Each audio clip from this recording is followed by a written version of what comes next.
Yes.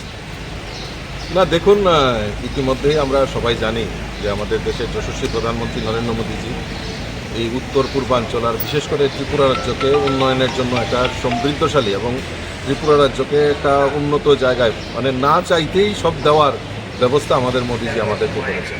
তার পাশাপাশি যে জিনিসগুলি প্রাধান্য রয়েছে, যেমন আমাদের হেলথ সেক্টরকে ঢেলে সাজানোর জন্য আমাদের রাজ্যের মাননীয় মুখ্যমন্ত্রীও উদ্যোগ গ্রহণ করেছে।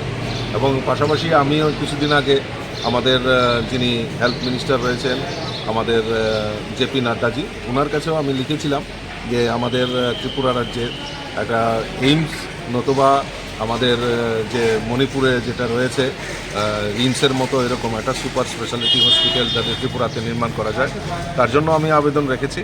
তো আশা করি সেই বিষয়গুলি নিয়ে আলোচনা হবে এবং ত্রিপুরা রাজ্যের জাতি জনজাতি উভয় অংশের মানুষ সম্মিলিতভাবে যেভাবে এই রাজ্যের উন্নয়ন দরকার সেটা যাতে আরও ত্বরান্বিত হয়।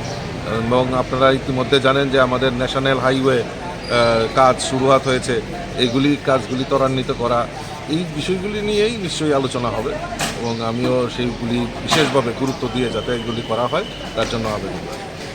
কেন্দ্রীয় সরকারের বিভিন্ন নিশ্চয়ই এই প্রসঙ্গ যদি আসে নিশ্চয়ই এইগুলি এবং বিল যেটা আসবে বিলের উপর আলোচনা হবে, সেগুলি নিশ্চয়ই আলোচনা করা হবে। Thank you. ঠিক আছে।